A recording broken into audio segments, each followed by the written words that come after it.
ভিডিওটা কেটে গেছিল। তো যাই হোক, আমি এই হচ্ছে প্রায় 6 মাস টাইমের ভিতরে আমি গাড়িটা চালাইছি 8200 কিলোমিটারের মতো। তো এই যে 8200 কিলোমিটার চালাইছি, এতে আমি সর্বনিম্ন মাইলেজ আমি পাইছি হচ্ছে আপনার 52, আর সর্বোচ্চ আমি 64 পর্যন্ত পাইছি মাইলেজ। সো এর উপরে আর মাইলেজ কত লাগে ভাই আমার জানা নাই। অ্যান্ড আমি বাইকটা মানে লং ট্যুর দিছি, আমি বেশিরভাগ ডাবল নিয়ে রাইড করা, হয়তো সিঙ্গেল রাইডও করছে অনেক, অ্যাবাউট 50% বলতে পারেন সিঙ্গেল রাইড করছে, আর 50% হচ্ছে ডাবল রাইড।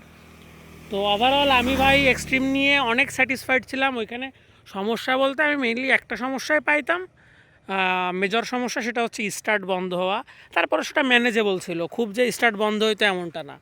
আর একটা সমস্যা ছিল হেডলাইটের একটু আলো কম ছিল, ওটা ফগ লাইট দিয়ে ম্যানেজ করা যেত। এরকম টুকটাক তো কিছু প্রবলেম থাকে, বাট বাইকের মেজর যদি ডিল ব্রেকার কোনো ইস্যু আমি পাই নাই। যে বাইকটা ইউজ করছি আমি 8200 কিলোমিটার, কোনো ডিল ব্রেকার ইস্যু পাই নাই। অ্যান্ড পসিবল হইলে আমি আসলে দুইটাই রেখে দিতাম বাইক। তো যাই হোক, বাইক এটা কিনছি অ্যান্ড বাইক এটা আমি চালাই বাইকের আমি আপনাদেরকে ডিটেইল বলবো। আমি হচ্ছে বাইকের মাইলেজ এখনও যদিও মাপি নাই, বাট আমি যতটুকু বুঝছি বাইকটা আমি বেশ চালাইছি অলরেডি, আপনার 400-500 কিলোমিটার তো চালানো হয়ে গেছে মনে হয়। তো বাইকটার আমি হচ্ছে যেটুকু বুঝছি সেটা হচ্ছে বাইকটায় মাইলেজ হয়তো 30-এর আশপাশে পাওয়া যাচ্ছে, ঠিক আছে। আর আমার মনে হয় বাইকটা যদি 6 গিয়ারে দিয়ে 70-80 এরকম স্পিডে চালানো যায়, তাইলে আমার মনে হয় মাইলেজটা 35-এর আশপাশে পাওয়া যাবে, কারণ ওই টাইমটাতে গাড়িটা এত স্মুথ থাকে।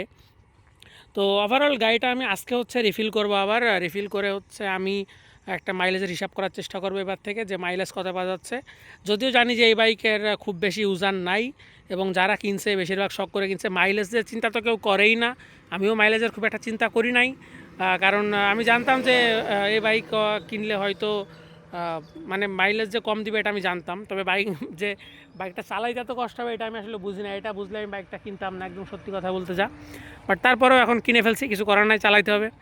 অ্যান্ড যে কয়দিনই রাখতে পারি বাইকটা রেখে দেখি, যা কিছু আমি পাই সব কিছু আপনাদেরকে জানাবো, যাতে যদি কেউ বাইকটা কেনার প্ল্যান করেন তাইলে আগে থেকে জানতে পারবেন। যেমন আমি হুট করে কিনছি, আমার একটু কিছু ইনফরমেশন গ্যাপের কারণে এটাই সমস্যা হয়ে গেছে।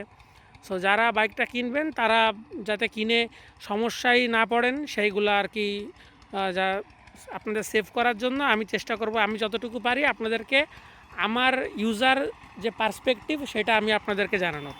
তো ধন্যবাদ সকলকে ভিডিওটি সম্পূর্ণ দেখার জন্য। আসসালামু আলাইকুম।